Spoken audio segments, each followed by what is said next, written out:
France have just reached the seventh semifinal in their history by beating England 2-1. Definitely the best game of the quarterfinals so far, as we expected going into it, right? Some of the games before this have been kind of dead rubbers, not a lot of goals in them, but this was definitely the most exciting game. And England was actually good, man. If you just look at the score line and you look at the fact that England only had two penalties to score the goal, you might think otherwise, but England was actually good in this game. They created 2.32 xG to France's 1.19. They had 16 shots to France's 8, three big chances created to France's 2, 57% possession to France's 43%, right? And on top of all of that, France's midfield and defense looked shaky at times, right? They actually conceded two penalties. And they struggled with some of the stuff that England created. But let's get into let's look at the tactics from both teams in the first half and the second half and dissect exactly how France managed to win this game, right? So, like I said coming into this game, France does rely on individual brilliance, right? Anybody that watched the 90 minutes of that game can't tell me that France played this beautiful football that dominated England and they had amazing 1-2s throughout the pitch to decisively cut through the England defense and score a goal, right? That's not how their goals went in. Tchouaméni gets a goal out of nowhere. This guy is at the edge of the box over here and scores a goal that goes through the legs of Bellingham and beyond Pickford's reach, right, into the goal. This was a 0.02 xG chance. Like before his goal goes in, it was more like a basketball match, both teams getting forward and backward to try to create something. And as soon as the goal goes in, France sat so deep, right? They sat so deep, gave up the possession, and just let England have the ball and try to score the goal with it. And that kind of worked against England, right? Because England's setup was to control the game.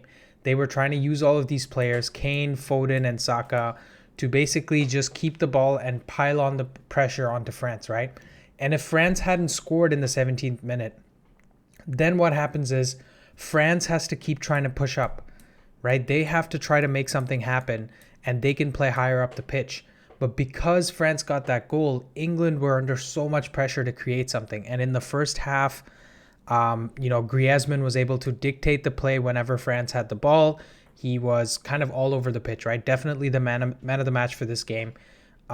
He rolled back the years and showed why he's still a good player. And he was a great creator, right? He had 2 assists, 58 touches, 1 dribble, 2 progressive passes, 3 accurate long balls, also 2 tackles, 6 ball recoveries, and 6 ground and aerial duels won.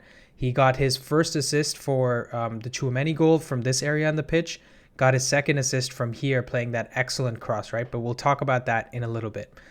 With England in the first half, the main problem they had was that these 3 players, right, Foden, Kane, and Saka, everyone wanted the ball to feet.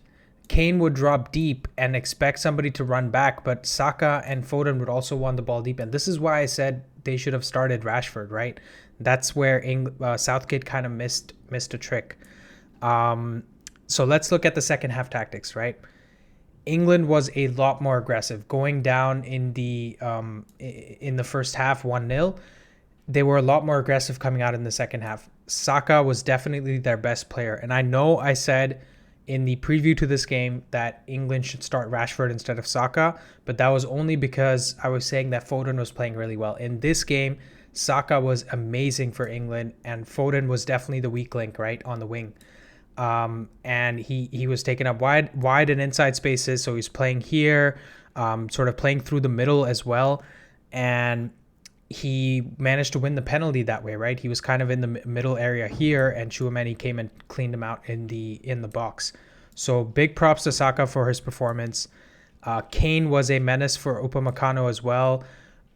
He stayed tight to Upamecano all the time and, even rolled him a couple of times, almost got a goal against Lloris, right? So I think Upamecano is a weak link for France going deeper into this tournament, but we'll talk about that later.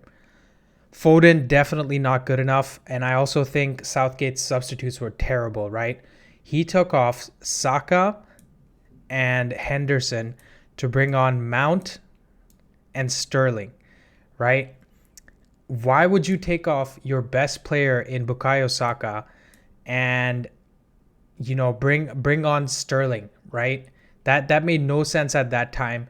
I think if you were going to take anybody off, it should have been Foden off for Sterling or Rashford, right? Second thing, why make your substitutions in the 79th minute? Like at the 60th minute itself, you could have seen that England needed something different. They could have used that pace in behind. Rashford actually plays his best position on the left side as well. Why not take off Foden and bring on Rashford? And then, okay, if you want to take off Saka in the 79th minute, bring on Sterling, that's up to you. But Rashford should have been on the pitch in the 60th minute itself to give them something different, right? With Kane playing so deep and with Maguire and Stones having... Oh, this should be Stones. My apologies there. But with Maguire and Stones being so good on the ball and having the ability to play balls in deep, why not bring on Rashford earlier, man? That was a big mistake from Southgate.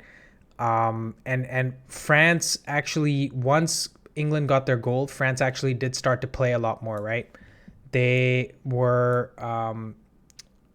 Griezmann was again dictating the play. He got that world-class assist, like I mentioned, from this area, playing in that amazing ball for Giroud to score the goal. This guy definitely carried the French team today, and whether you like it or not, Tchouaméni goal was individual brilliance, and this cross from Griezmann was also individual brilliance, right? It wasn't amazing team play from France, man. This is not the same midfield as Kanté and Pogba 4 years ago, right? Tchouaméni and Rabiot are just not as good. Griezmann is definitely as good, and he made the difference today, right? Let's talk about some key players. I felt like Dembele and Mbappe were definitely kept quiet this game. Great play from Shaw and Walker to keep them quiet. Great defending from the two England center backs as well. Mbappe only had one shot, one chance created, 40 touches and 2 dribbles. Dembele only had one shot, 2 chances created, 48 touches and 0 dribbles. Bellingham, Henderson, and Rice, they kind of struggled, right? Let's put Henderson back here. Bellingham, Henderson, and Rice, they struggled to create anything. They were really good defensively, kept their shape, but they struggled to really create anything going forward. Bellingham had 2 shots, 1 chance created, 64 touches, 6 progressive passes, and also defensively he had 4 tackles, 1 interception, 8 recoveries, 7 ground and aerial duels won. Henderson was definitely the weakest link in the midfield. Just 1 shot, 3 chances created, 48 touches, and 2 progressive passes. Barely did anything defensively. And Rice was definitely the strongest defensively, but he also had 1 chance created, 76 touches, 6 progressive passes, 2 tackles, 3 interceptions, 7 recoveries, 5 ground and aerial duels won. So definitely the most exciting game of this World Cup. Credit to France for taking their chances when they get it, right? That's how you become world champions. Don't get me wrong. Like, France is a really strong team. They have all these great players that can still take them all the way to the final and make them win the game. But I actually felt that England played better today, right? So if anything, this is maybe a little bit of positivity for Morocco, because if Morocco plays as deep as they played and make France come onto them and force them to create something and have a style of play and things like that, they are going to struggle, right? So very interesting to see the France-Morocco semifinal. I'll do a preview for that, so stay tuned. I hope you guys enjoyed watching today. Get in the comments, who do you think the man of the match was? Like and subscribe, and I'll see you guys in the next one.